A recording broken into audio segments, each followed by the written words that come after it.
بالله من شرور أنفسنا ومن سيئات أعمالنا من يهده الله فلا مضل له ومن يضلل فلا هادي له أشهد أن لا إله إلا الله وحده لا شريك له وأشهد أن محمدا عبده ورسوله وبعد.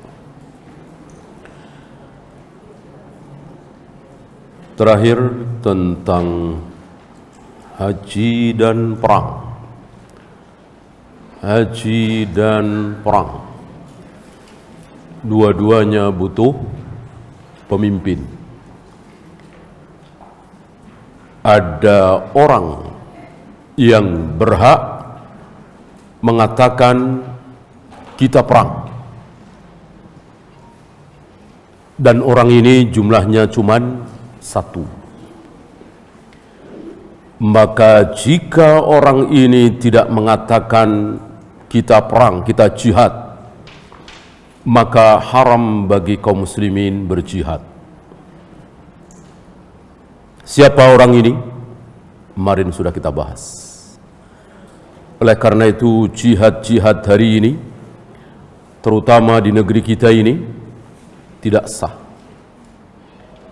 Karena pemimpin negeri ini belum mengumandangkan jihad. Pemimpin negeri ini muslim. Dari Soekarno, Soeharto, Habibie sampai hari ini semuanya muslim. Tidak ada yang kafir, tidak ada yang non-muslim. Maka pemimpin kita itulah satu-satunya yang berhak mengatakan kita perang, kita berjihad melawan Timur Timur misalnya, Australia misalnya. Maka sebelum itu berkumandang belum ada jihad. Nah, sekali lagi hanya pemimpinlah yang berhak mengumandangkan jihad. Oleh karena itu Imam Bukhari membuat bab khusus di dalam kitab sahihnya, Al-jihadu ma'al imam, adiluhum wa fajiruhum. Jihad itu harus bersama pemimpin. Baik pemimpin itu orang yang adil atau orang yang fajir. Rajin sholat, malas sholat, suka minum khamar, taat, maksiat, urusan dia dengan Allah. Urusan kita sebagai rakyat adalah mengikuti perintah pemimpin. Mirip-mirip dengan ibu kita, ayah kita. Ibu kita mau sholat, mau tidak, mau puasa, mau maksiat, tetap bagi kita tetap ibu kita. Harus kita muliakan, harus kita taati perintahnya. Wajib bagi kita birrul walidain, walaupun ahli maksiat. Ya. Nah, apa yang dilakukan oleh sebagian saudara-saudara kita hari ini yang teriak jihad, jihad, jihad tidak sah. Karena mereka bergerak sendiri-sendiri. Karena dalam Islam tidak ada istilah pemimpin spiritual. Tidak ada. Tidak ada istilah pemimpin spiritual. Dalam Islam pemimpin ya pemimpin. Presiden, raja, amir, khalifah, itulah pemimpin yang sesungguhnya, yang mempunyai kekuasaan terhadap diri kita. Kalau pemimpin spiritual tidak punya kekuasaan. Pemimpin betul-betul pemimpin yang ketika rakyat tidak mau bayar zakat, diperangi. Ketika rakyat mencuri, dipotong tangannya. Ketika rakyat berzina, dicambuk, direjam. Kalau pemimpin spiritual kan tidak berhak. Dan tidak ada itu istilah pemimpin spiritual. Pemimpin ya pemimpin. Ya. Ya, sekarang kita lanjutkan 33 ya. 32 sudah, kita lanjutkan 33. Wal khilafatu fi Quraisy. Khalifah itu harus dari mana, Bu? Dari Jawa, Sunda, Padang, Turki, Mesir? Tidak. Khalifah harus dari Quraisy. Sabda Nabi sallallahu alaihi wasallam, wal khilafatu fi Quraisy. Khalifah itu harus Quraisy. Kalau bukan Quraisy tidak sah. Bukan tidak sah lagi, tidak ada. Mana ada di muka bumi betul-betul khalifah tapi bukan Quraisy? Belum pernah ada. Kalau khalifah-khalifahan ada. Ya. LDII itu kan punya khalifah. Jamus Jamaatul Muslimin itu kan punya khalifah. NII juga punya khalifah. Khalifah-khalifahan. Khalifah yang betul-betul khalifah nomor satu siapa? Abu Bakar. Quraisy bukan? Quraisy. Nomor dua, Umar bin Al-Khattab. Quraisy bukan? Quraisy. Utsman bin Affan Quraisy, Ali bin Abi Thalib, Muawiyah, Yazid, sampai Umar bin Abdul Aziz, sampai Harun al-Rasyid, semuanya Quraisy semua. Belum pernah ada di muka bumi ini seorang khalifah non Quraisy. Tidak akan ada. Kata siapa? Kata Nabi sallallahu alaihi wasallam. Lu kok begitu asobiyah pakai bangsa? Terserah. Agama ini milik Allah dan Rasulnya. Terserah siapa yang akan dipilih, siapa yang akan dimuliakan. Terserah. Kenapa kita ikut campur hak Allah? Ini hak Allah. Bangsa mana yang akan dipilih oleh Allah? Terserah Allah. Bangsa mana yang tidak akan dipilih oleh Allah? Terserah. Ini bukan masalah kemuliaan. Kalau masalah kemuliaan, inna akramakum indallahi atqakum. Yang paling mulia di antara kalian adalah yang paling bertakwa. Ini kan masalah hak sebagai pemimpin. Apakah ketika seseorang itu jadi pemimpin otomatis di mata Allah lebih mulia dari rakyat?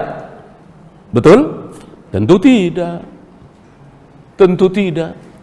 Rakyat jelata tidak dikenal oleh siapa-siapa, yang kenal sama dia cuma 10 orang misalnya, tapi dia lebih mulia dari seseorang yang dikenal oleh jutaan manusia. Mungkinkah? Mungkin. Ibu masih ingat Uwais? Ingat Uwais? Ya? Anak mana itu? Bocah mana? Ingat ya? Anak Qarn, Yaman. Sangat tidak terkenal di dunia, tapi sangat terkenal di waktu itu ya, bukan sekarang. Kalau sekarang tentu kaum muslimin, para pelajar yang belajar hadis mengenal siapa Uwais. Waktu itu, sebelum Umar menyebut-nyebut nama Uwais, nggak ada yang kenal siapa Uwais Al-Qarni ini. Nggak dikenal di mata dunia, tapi entah berapa juta malaikat menyebut-nyebut namanya. Tidak terkenal di bumi, tapi sangat terkenal di langit. Ada manusia jenis itu, dan kita lebih berharap itu. Tidak usahlah kita berharap terkenal di muka bumi ini, namanya disebut-sebut, dielu-elukan, dipuji, tapi nama kita disebut-sebut oleh jutaan malaikat di langit di hadapan Allah Rabbul Alamin. Tentu ini sangat berbahagia. Ya. Jadi berbicara tentang hak Quraisy sebagai khalifah bukan berbicara tentang masalah mulia tidak mulia, tetapi hak terserah. Memang nggak ada hak,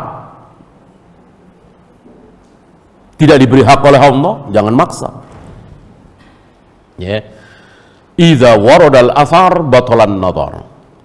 Kalau sudah ada dalil, jangan pakai pendapat lagi. Menurut pendapat saya kayaknya kurang adil dah. Mosok harus Quraisy? Kalau orang Indonesia, orang Jawa, orang Padang tapi cerdas, tapi pinter, tapi alim, tapi bertakwa, apa nggak boleh jadi khalifah? Sudahlah, jangan pakai pendapat. Jangan pakai logika nurani kalau sudah ada dalil. Kan sudah ada dalil ini. Al-khalifatu min Quraisyin, bahwa khalifah itu harus dari Quraisy. Ya, terserah Allah. Allah yang mengatur perjalanan hidup manusia ini. Maka terserah Allah, kita beriman kepada Allah yang menyuruh nabinya mengatakan sebaik-baik bangsa adalah Arab. Sebaik-baik Arab adalah Quraisy. Sebaik-baik Quraisy adalah Hashim. Sebaik-baik Hashim adalah aku, Rasulullah sallallahu alaihi wasallam. Kita taati, kita imani apa yang disabdakan oleh Nabi alaihi salatu wassalam. Terserah. Memang Allah yang menentukan bahwa bangsa terbaik adalah apa tadi? Arab. Arab macam-macam. Ada ini. Yang paling baik Quraisy. Quraisy itu macam-macam anak keturunannya. Ada bani ini. Yang paling bagus, yang paling baik Bani Hashim. Bani Hashim macam-macam. Yang paling baik Nabi Muhammad sallallahu alaihi wasallam. Di riwayat lain Nabi mengatakan dari anak cucu Nabi Ibrahim Allah memilih satu yang terbaik. Siapa? Ismail. Di antara anak cucu Nabi Ibrahim, entah berapa jumlahnya, Allah pilih satu yang terbaik. Siapa? Ismail. Dari anak cucu Ismail, Allah pilih satu yang terbaik. Siapa? Kinanah. Dari anak cucu Kinanah, Allah pilih satu yang terbaik. Siapa? Quraisy. Dari anak cucu Quraisy, Allah pilih satu yang terbaik. Siapa? Hashim. Dari anak cucu Hashim, Allah pilih satu yang terbaik. Siapa? Muhammad Rasulullah sallallahu alaihi wasallam. Berarti kebaikan Nabi sallallahu alaihi wasallam bukan cuman akhlaknya, bukan cuman akidahnya, bukan cuman manhajnya, tauhidnya, ilmunya, tapi juga darah garis keturunan itu yang terbaik. Maka Nabi betul-betul manusia pilihan yang sangat dipilih oleh Allah Rabbul Alamin. Dari segi keturunan saja diambil yang terbaik.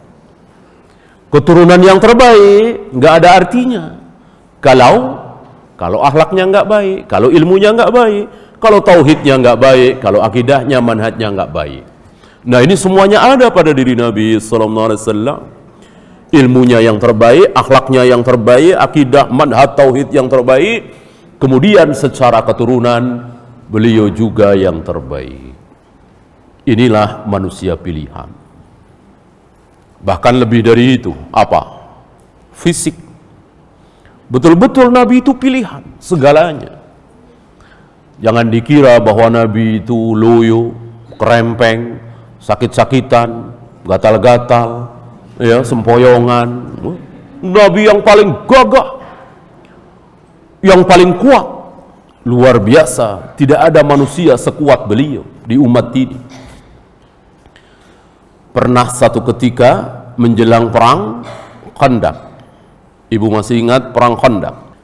Perang di mana kaum muslimin harus bekerja keras membikin khandak, membikin parit agar Madinah tidak bisa dimasuki oleh musuh. Ini satu-satunya perang di zaman Rasul dan para sahabat yang terjadi di Madinah. Selebihnya di luar jauh dari Madinah. Karena kaum muslimin kebiasaan ketika perang itu menyerang apa diserang? Menyerang apa diserang? Menyerang. Menyerang, baru kali ini diserang. Kalau menyerang tentu di luar kota Madinah. Ini baru satu-satunya. Baru sekali-sekalinya perang di Madinah. Perang Khandaq atau perang Ahzab, perang Parit. Nah, biar Madinah tidak dimasuki oleh musuh, Abu Sufyan dan tentaranya, waktu itu Abu Sufyan masih kafir, maka dibikin parit atas usul seorang dari Parsi bernama Salman Al-Farisi.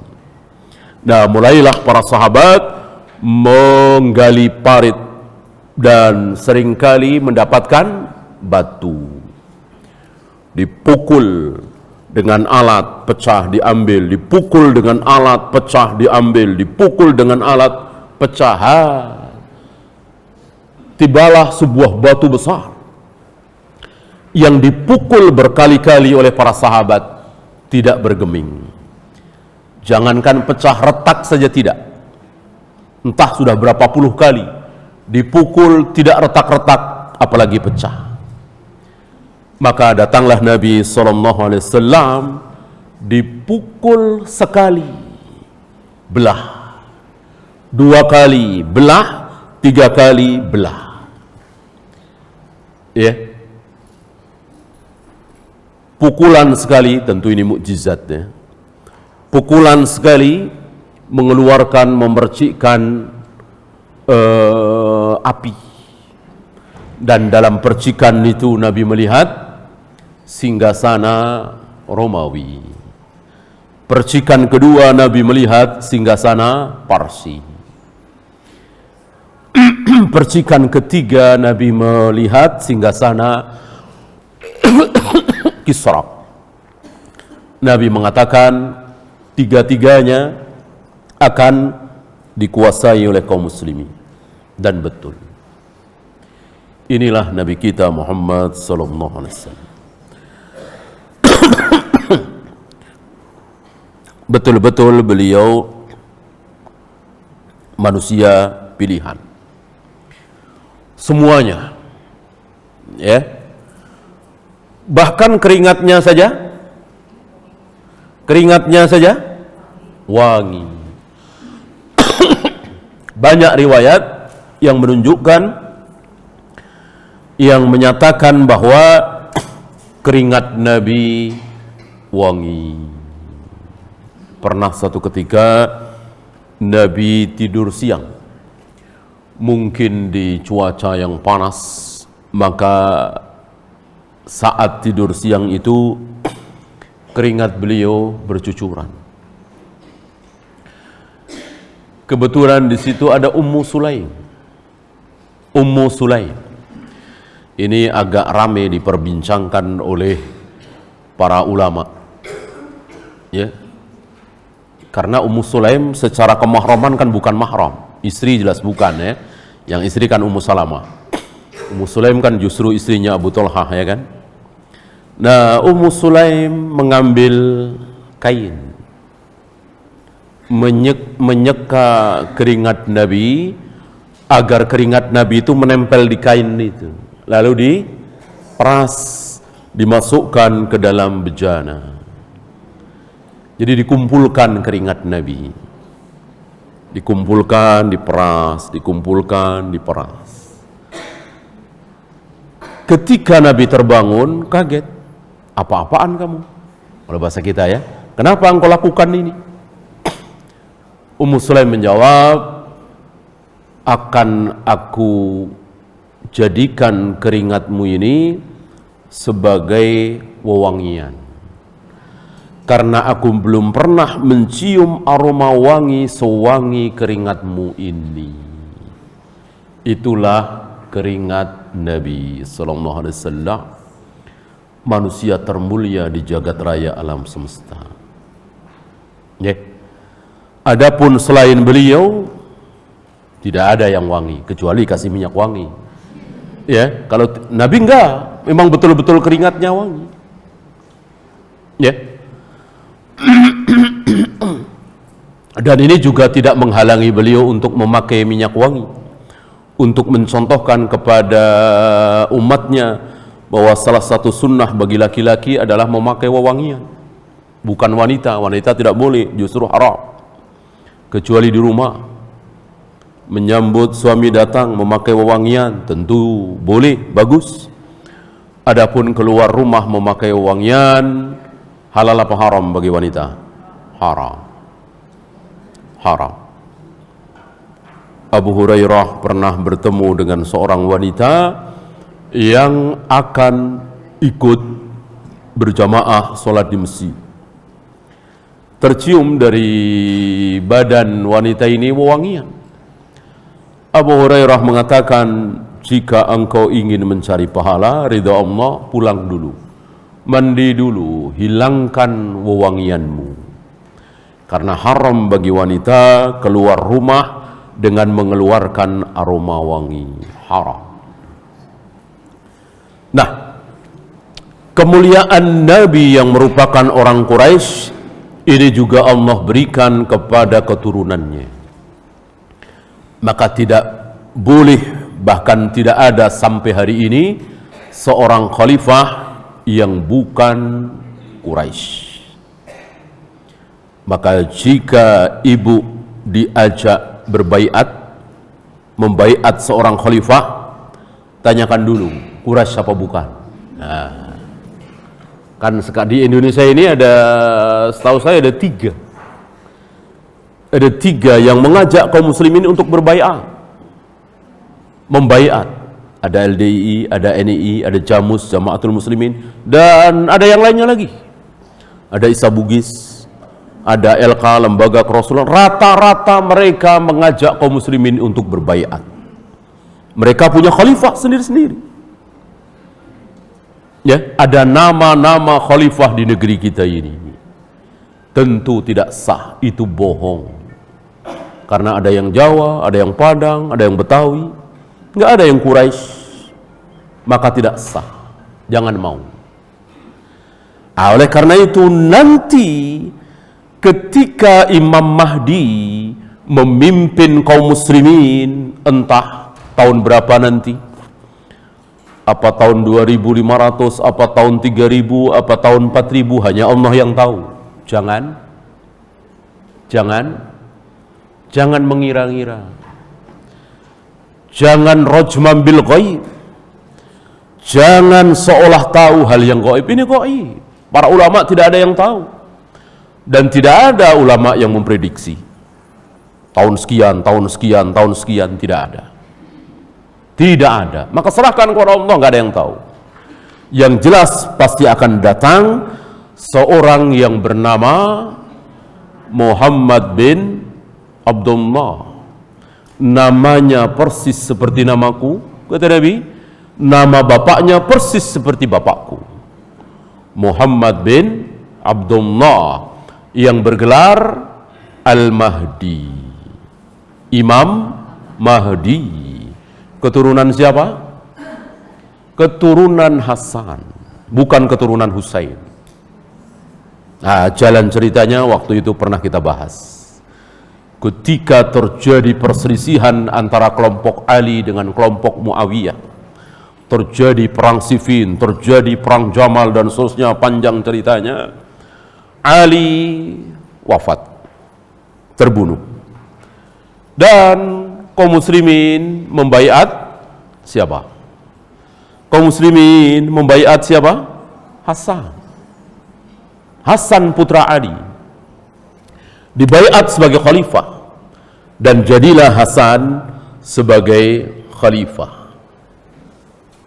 Tidak lama beliau menjadi khalifah, beliau merenung. Akhirnya beliau sampai pada satu kesimpulan bahwa ada yang lebih berhak dari aku. Ada yang lebih berhak, ada yang lebih mumpuni, ada yang lebih alim dalam masalah kekhalifahan, pemerintahan, yang sudah menjadi amir, pemimpin, gubernur dari mulai zaman Abu Bakar. Siapa dia? Muawiyah. Maka Hasan menyerahkan baiat itu kepada Muawiyah, dan selesai, diam semua. Yang tadinya kaum muslimin pecah menjadi dua, ada kelompok Ali, ada kelompok Muawiyah, Syiahnya Ali, Syiahnya Muawiyah. Syiah itu kan bahasa Arab, bahasa Indonesianya itu kelompok. Oleh karena itu orang-orang Syiah itu senang kalau dibilang Syiah, kan jadi kelompok Ali. Orang-orang Syiah itu tidak suka, bahkan merasa ditelanjangi kalau disebut Rafidah. Karena Rafidah artinya menolak. Rafadha yarfadu itu menolak. Menolak siapa? Menolak pemimpinnya sendiri, imam mereka sendiri yang mengajak mereka untuk mencintai Abu Bakar dan Umar, untuk mendoakan kebaikan bagi Abu Bakar dan Umar, ditolak oleh mereka sendiri. Maka sejak saat itu para ulama menyebut mereka sebagai Rawafid, menolak imamnya sendiri. Adapun mereka disebut Syiah, mereka senang karena Syiah itu kelompok, sekedar kelompok. Nah, tadinya ada dua kelompok. Semua orang tahu, oh ini kelompoknya Ali, oh ini kelompoknya Muawiyah, begitu. Setelah Hasan menyerahkan baiatnya kepada Muawiyah, maka hilang kelompok-kelompok itu. Tidak ada lagi kelompok Ali mana, kelompok Muawiyah mana. Maka bersatu kembali kaum muslimin. Maka para ulama menyebut tahun itu sebagai Amul Jamaah, tahun persatuan. Bersatu kembali setelah sebelumnya pecah. Pecah bukan akidahnya, tauhidnya, manhajnya, bukan. Kalau tauhidnya satu, akidahnya satu, manhajnya satu. Pecah dalam masalah darahnya Utsman. Kan sekitar darah Utsman saja. Siapa pembunuh Utsman harus segera kita cari. Itu pendapatnya Muawiyah. Sedangkan Ali mengatakan tidak bisa, sulit. Karena Utsman terbunuh di tengah-tengah ribuan manusia yang mengepung rumah Utsman. Mencari siapa pembunuhnya tentu tidak mudah. Lebih baik orang salah tidak dihukum daripada orang tidak salah dihukum. Kaidahnya seperti itu. Lebih baik salah tidak menghukumi daripada salah dalam menghukumi. Nah, maka pecah hari itu, malah terjadi perang Jamal, perang Siffin. Setelah Ali wafat, terbunuh, kekhalifahan dipegang oleh Hasan. Tidak selang lama Hasan menyerahkan kekhalifahan itu kepada siapa tadi? Muawiyah. Apa yang dilakukan oleh Hasan ini sudah dinubuahkan oleh Nabi, sudah diramalkan oleh Nabi ketika Hasan digendong oleh Nabi. Jadi waktu itu Nabi sedang berkhutbah di atas mimbar, tiba-tiba Hasan masih kecil kan, mungkin usia TK 4 tahun, 5 tahun, terjatuh di bawah mimbar itu. Nabi gendong Hasan yang masih kecil itu.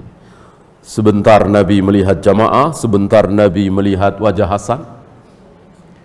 Lalu beliau mengatakan, anakku ini, yang dimaksud cucu ya, akan mendamaikan dua kelompok kaum muslimin yang bersengketa. Dan 30 atau 31 tahun kemudian terjadi apa yang disabdakan oleh Nabi SAW. Setelah Hasan menyerahkan baiat itu kepada Muawiyah, selesai perpecahan dua kaum muslimin. Tidak ada perselisihan lagi, bersatu padu. Nah, atas kebaikan yang ditinggalkan oleh Hasan, maka Allah berikan balasan kepada Hasan. berupa Imam Mahdi, anak keturunan beliau, akan menjadi pemimpin besar kaum muslimin nanti di akhir zaman. Yang di bawah kepemimpinan beliau, kaum muslimin mengalami kemajuan yang luar biasa. Tidak ada negeri yang tidak dikuasai oleh kaum muslimin. Bahkan Yahudi dan Nasrani terjajah oleh kaum muslimin. Bahkan orang-orang Yahudi Bani Israel tunggang langgang dari kejaran kaum muslimin. Mereka dibantai oleh kaum muslimin. Mereka bersembunyi di balik batu, bersembunyi di balik pohon. Bahkan pohon-pohon, batu-batu yang dipakai persembunyian oleh mereka bisa berbicara. Ya muslim wara'iyahu faqtulhu. Wahai muslim, ini ada Yahudi di belakangku, bunuhlah. Pohon-pohon bisa bicara, kecuali pohon Gharqad. Ini pohonnya Yahudi. Sabda Nabi sallallahu alaihi wasallam. Gharqad, bukan krokot. Gharqad. Gharqad. Ghin ra qaf dal. Gharqad.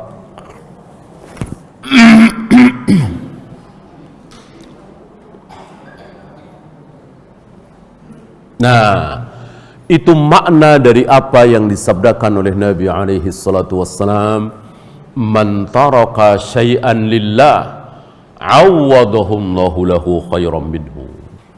Barang siapa yang meninggalkan sesuatu karena Allah, maka Allah akan ganti yang jauh lebih baik.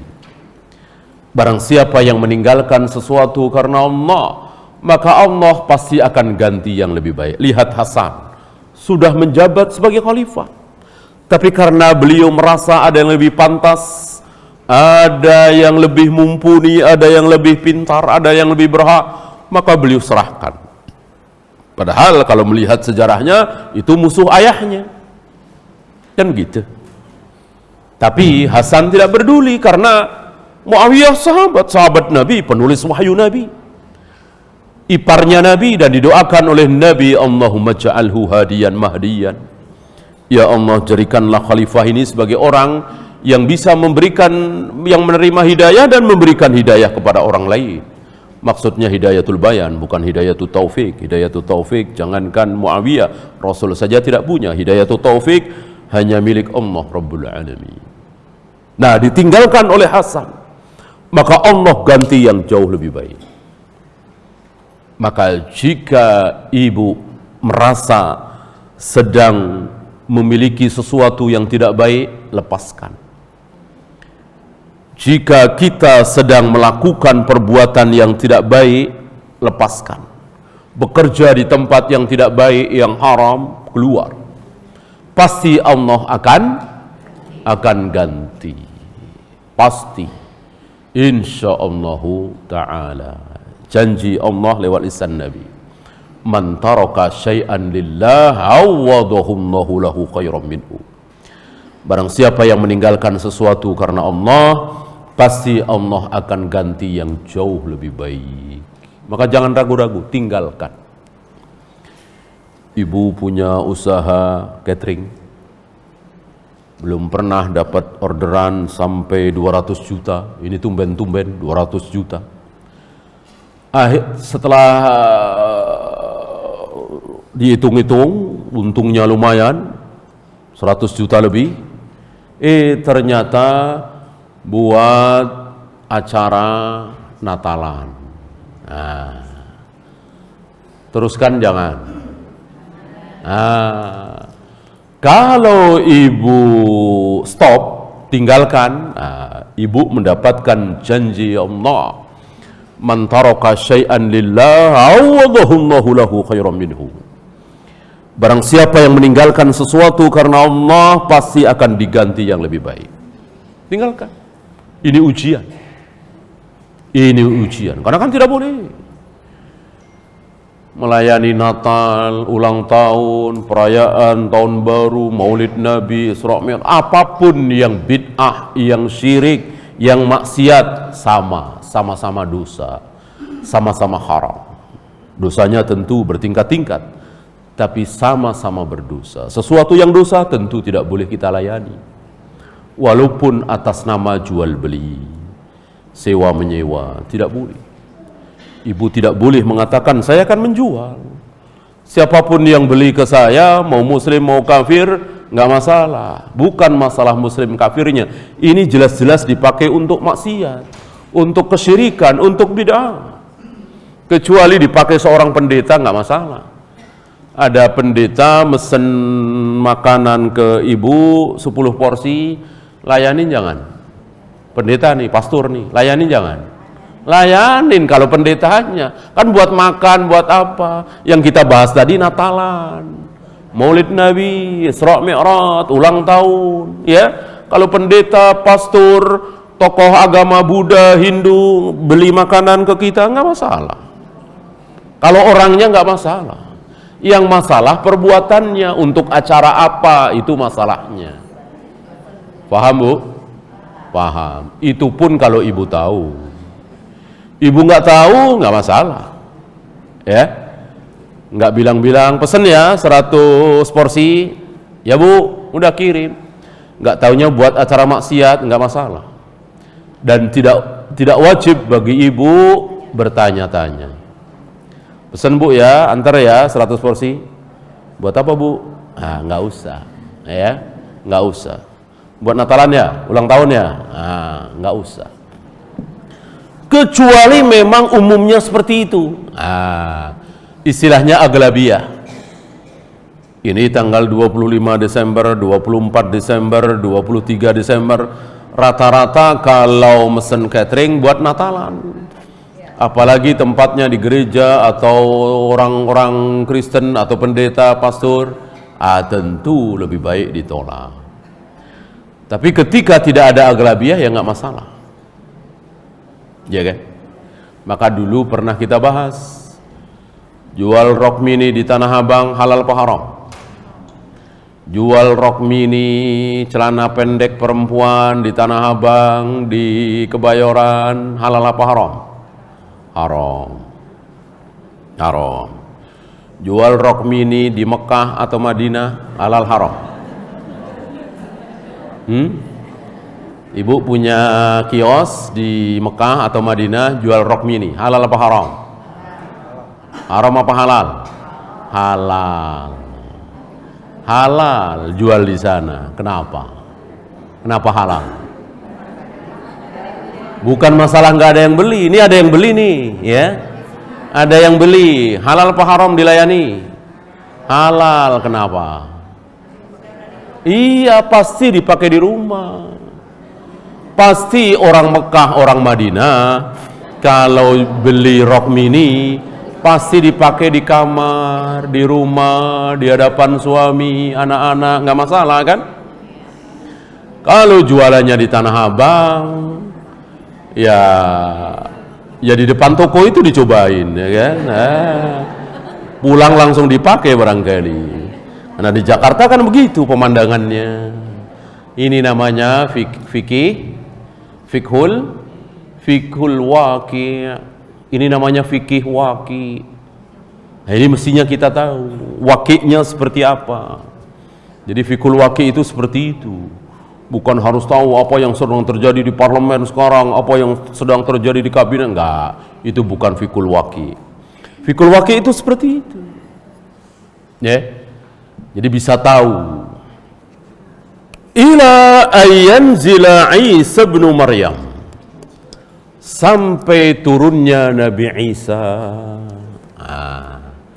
Karena Imam Mahdi Muhammad bin Abdullah yang barusan kita ceritakan tadi, itu akan bertemu dengan siapa? Akan bertemu dengan siapa? Nabi Isa alaihi salatu wassalam. Di mana pertemuan pertama kali? Di Damaskus, di masjid di Damaskus, di Manaratul Bayda, di menara putih. Ketika Allah menurunkan Nabi Isa, setelah ribuan tahun hidup di langit, hanya Allah yang tahu Nabi Isa hidup di mana. Maka hari itu, entah hari apa, tanggal berapa, bulan apa, Rasul tidak menjelaskan. Kalau kiamat kan hari Jumat ya. Itu ketika Nabi Isa, ketika Imam Mahdi sedang mengimami sholat subuh. Sedang mengimami sholat subuh. Turunlah Nabi Isa berada di antara dua sayap malaikat. Turun di situ. Bahkan Rasulullah Nabi kita Muhammad sallallahu alaihi wasallam mengatakan, seandainya kita berada di sana, waktu Nabi bersabda seperti ini kan sedang berada di Madinah, jauh dari Damaskus. Seandainya kita berada di sana, akan aku tunjukkan kepada kalian batu pertama yang akan diinjak pertama kali oleh Nabi Isa. Kan Nabi Isa ribuan tahun tidak menginjak bumi. Nah, bumi bagian mana batu itu yang akan diinjak pertama kali oleh Nabi Isa alaihi salatu wassalam? Rasulullah tahu, tapi karena jauh beliau tidak bisa memberikan tahu. Seandainya dekat kita di sana, akan aku tunjukkan. Nah, setelah turun, Imam Mahdi sedang mengimami salat subuh kaum muslimin. Dan Imam Mahdi tentu bukan orang bodoh. Tentu baca hadis, tentu baca dalil. Dan Imam Mahdi sadar, tahu bahwa sebentar lagi Nabi Isa datang. Nah, ketika salat subuh dan sudah takbiratul ihram, Imam Mahdi tahu bahwa Nabi Isa sudah turun. Beliau mundur, memberikan kesempatan kepada Nabi Isa untuk menjadi imam. Beliau mundur. Oleh Nabi Isa, bahu Imam Mahdi didorong ke depan dengan mengatakan, anta ahaqqu minni, engkau lebih berhak jadi imam daripada aku. Kenapa? Karena engkau bagian dari umat ini, aku bukan. Nah, ini membantah anggapan seorang mantan biarawati yang masuk Islam, yang mengatakan kalau Nabi Isa turun itu sama dengan akidah Katolik gitu. Maka si muslimah yang mantan biarawati ini menolak hadis Nabi bahwa Nabi Isa akan turun. Beliau lupa bahwa apa yang ada di Taurat dan Injil tidak semuanya salah. Masih ada satu dua yang benar. Barangkali ini salah satunya. Kalau toh di Injil, di Taurat dikatakan bahwa Nabi Isa Yesus kelak akan turun, yaitu kebenaran karena sama dengan Al-Quran, sama dengan sabda Nabi sallallahu alaihi wasallam. Masuk mentang-mentang sama dengan Injil pasti salah? Tidak. Patokannya itu Al-Quran dan Sunnah. Ya. Maka yang benar Nabi Isa turun. Nah, beliau mengatakan kalau Nabi Isa turun berarti Nabi Isa Nabi terakhir dong, bukan Nabi Muhammad yang terakhir. Katanya Nabi Muhammad khatamun nabiyyin, Nabi yang terakhir. Nabi Isa dong yang terakhir. Terbantahkan oleh tadi. Nabi Isa turun nanti di akhir zaman bukan sebagai nabi, bukan sebagai rasul. Buktinya apa? Buktinya salah satunya jadi makmum, tidak jadi imam. Mana ada nabi sholat jadi makmum kalau nggak ada sesuatu. Ketika seorang nabi sholat bersama kaumnya tentu jadi imam, tentu memimpin. Ini jadi makmum, padahal sudah dipersilahkan. Dan sholatnya sama dengan sholat Nabi Muhammad SAW, syariatnya, wudunya, maka sudah tidak memakai syariat beliau lagi. Kalau mau puasa, ya puasa Senin Kamis. Ya, ada sholat duha, ada sholat tahajud, persis mengikuti syariat Nabi Muhammad SAW. Syariat beliau sudah ditinggalkan.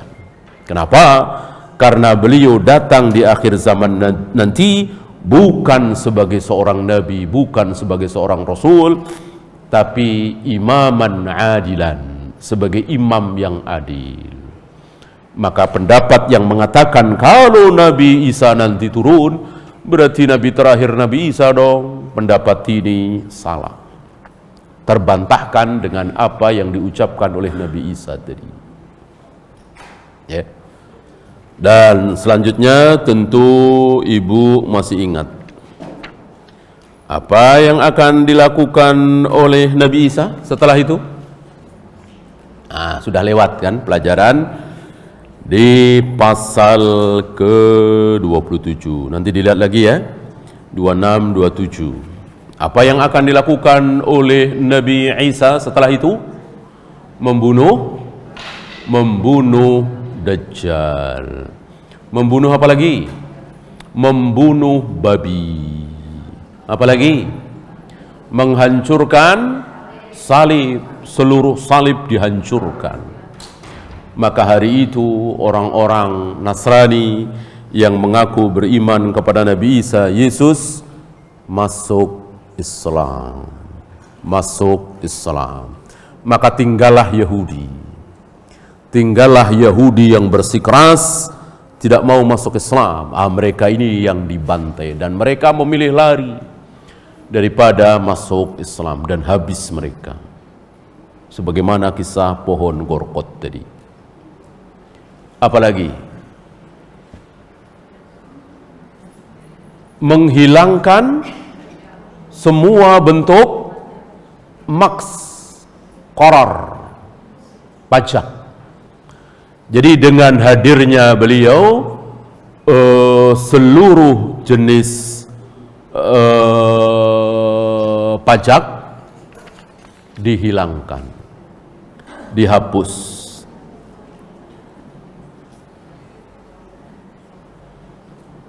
Ada ummahat mau keluar untuk jemput anaknya terhalang oleh Nissan Silver B 1003 PJ. Ini di rem tangan ya. B 1003 PJ Nissan Silver, mohon dipindahkan. Oleh karena itu hari itu yang berlaku hanya zakat. Karena pajak itu sebuah apa? Sebuah kedzaliman. Kecuali dibebankan kepada non-muslim. Hari itu kan sudah tidak ada non-muslim. Adanya Yahudi kan lari tadi. Gitu. Maka seluruh kaum muslimin hanya dibebani oleh zakat. Tidak dibebani oleh pajak. Karena pajak itu zalim. Oleh karena itu ketika Nabi mengutus Mu'adz bin Jabal untuk menjadi penguasa di Yaman, Nabi mewanti-wanti, berpesan, awas, hati-hati terhadap harta kaum muslimin di luar zakat, tidak boleh dipungut kecuali pemerintah itu punya andil. Misalnya pemerintah punya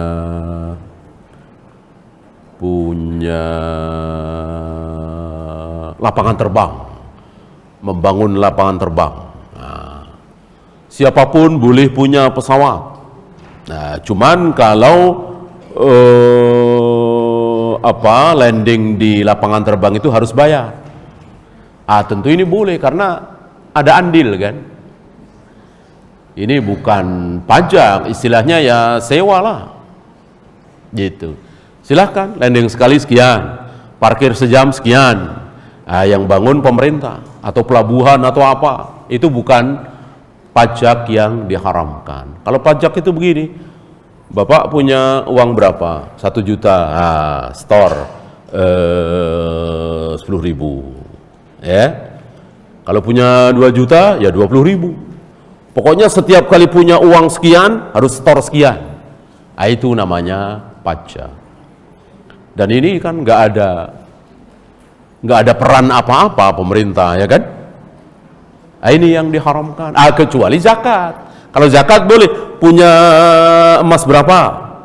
100 gram kan? Sini 2,5 gram sini. Itu zakat namanya. Selain zakat diperlakukan seperti itu tidak boleh. Yang boleh hanya zakat. Bapak punya sapi berapa? 30 ekor. Sini 1 ekor buat pemerintah. Boleh apa tidak?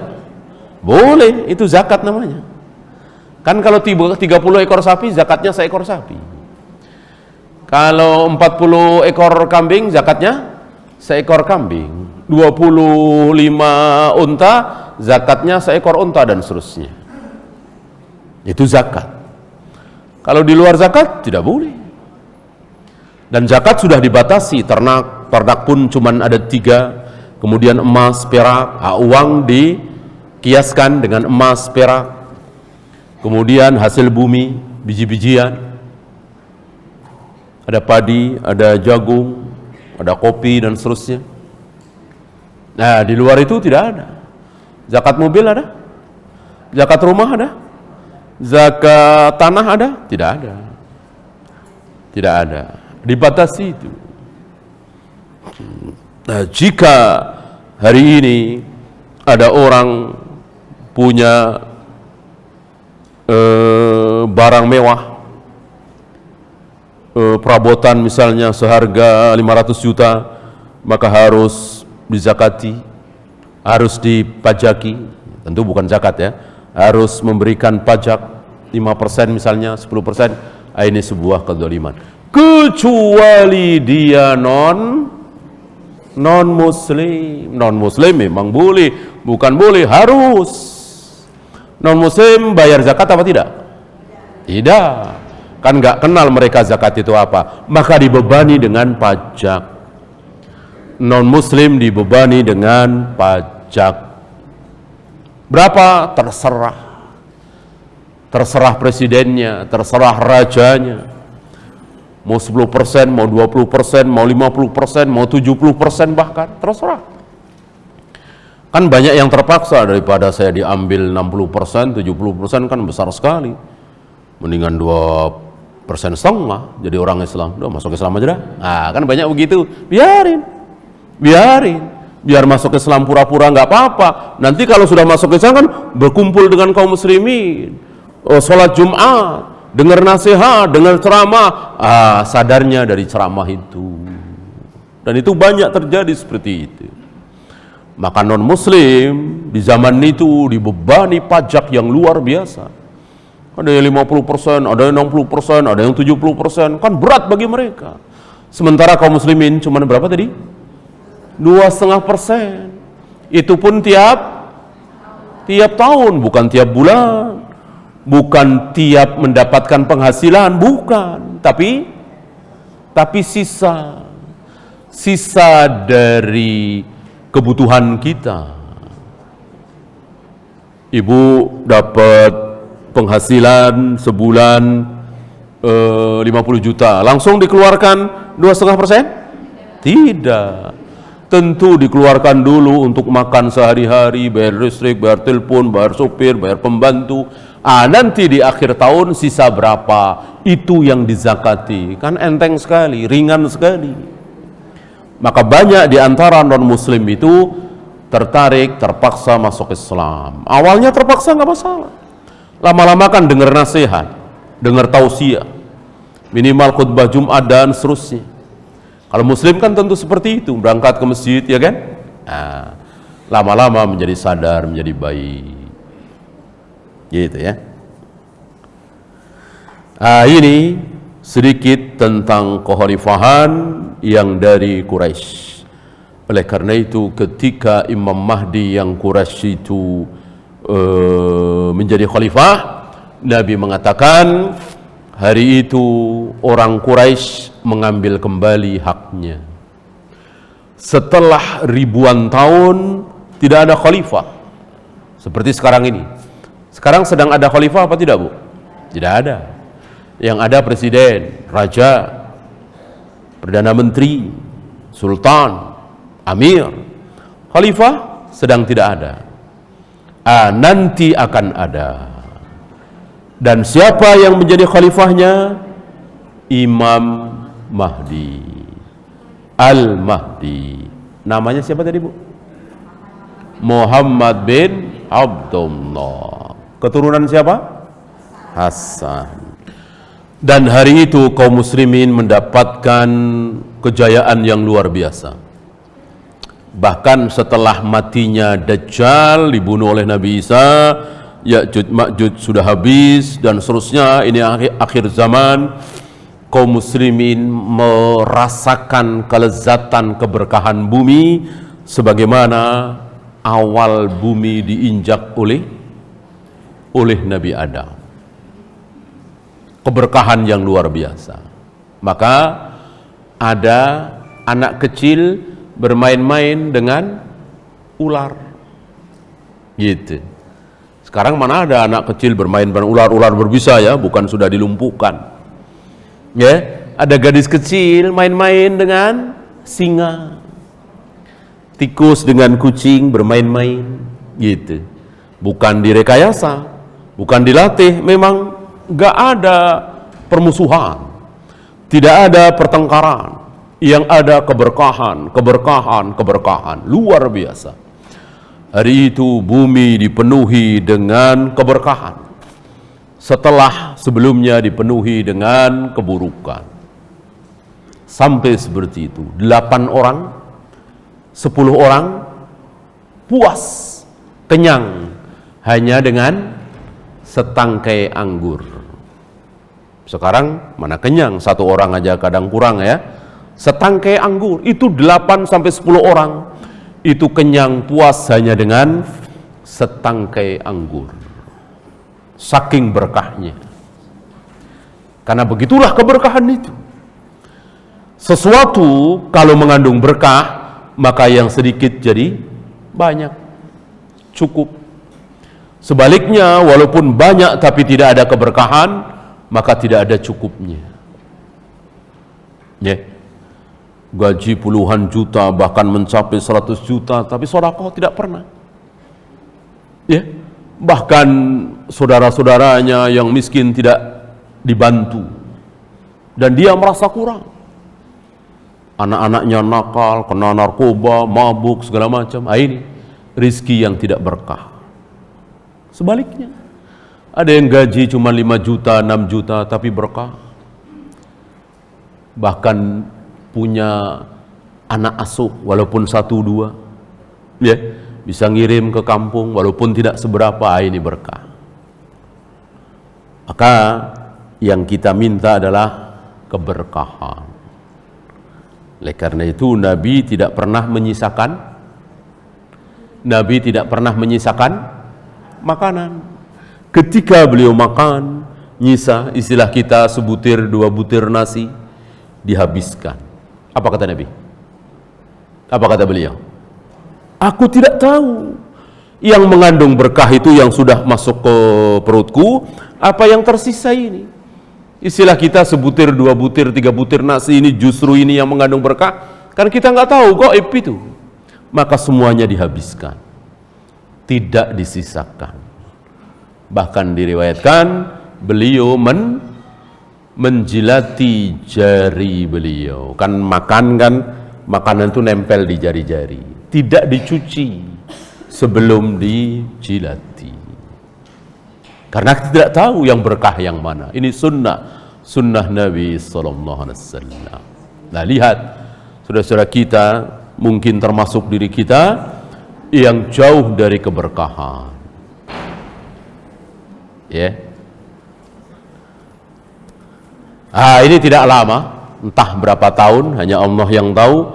Setelah itu beliau wafat, Imam Mahdi wafat, dan seterusnya kaum muslimin wafat, terus sampai kaum muslimin yang terakhir. Allah matikan siapapun yang masih ada iman di hatinya. Allah kirimkan angin yang lembut, yang lewat ketiak mereka, dan mereka mati semua. Setelah itu tinggallah di muka bumi manusia-manusia kafir, syirik, zalim, fajir. Hari itu manusia tidak ubahnya seperti keledai. Disitulah disebut sebagai syirarun nas, seburuk-buruk manusia. Tidak ada yang beriman lagi, dan tidak ada hari itu yang menyebut lafaz Allah. La yuqalu fil ardi Allah, Allah, Allah. Tidak ada satupun. Tidak ada satupun manusia yang menyebut lafaz Allah. Jangankan subhanallah, astagfirullah, inna lillah, boro-boro. Allah saja sudah tidak ada yang menyebut. Di saat itulah kiamat tiba. Syirarun nas, seburuk-buruk manusia. Ada dua kata Nabi. Yang merupakan syirarun nas, seburuk-buruk manusia, ada dua. Yang pertama tadi, manusia yang hidup ketika kiamat tiba. Satu lagi, orang yang menjadikan kubur-kubur sebagai tempat ibadah, tempat sholat. Ini pun syirarun nas, seburuk-buruk manusia. Kuburan dijadikan tempat sholat, tempat ibadah. Waliyadu billah. Sebelumnya Al-Quran tulisan Al-Quran diangkat. Ini pun sudah lewat pembahasan. Jadi mushaf Al-Quran yang ada di masjid-masjid kita, di rumah-rumah dan seterusnya, nanti akan menjadi putih bersih, tidak ada tulisannya. Al-Quran akan diangkat minas sudur wa minas sutur, dari dada-dada manusia. Artinya sudah tidak ada yang hafal lagi, walaupun bismillah, walaupun Allah, dan di mushaf juga hilang. Dan itu terjadi hanya pada satu malam. Jadi tidak memakan waktu berbulan-bulan, bertahun-tahun, tidak. Misalnya tahun 3000 mushaf Al-Quran tinggal 20 juz, tahun 3100 tinggal 10 juz, tahun 3500 tinggal 1 juz. Enggak, dalam satu malam itu hilang. Artinya tadi malam, kemarin sore, Al-Quran masih ada tulisannya, mushaf itu. Pagi ini sudah tidak ada, diangkat dalam satu malam. Entah tahun berapa, tanggal berapa, hari apa, hanya Allah yang tahu. Dan kita berdoa jangan sampai di hari itu kita masih hidup, karena menjadi syirarun nas, seburuk-buruk manusia. Wallahu a'lam. Ya, itu saja. Ada pertanyaan, silakan.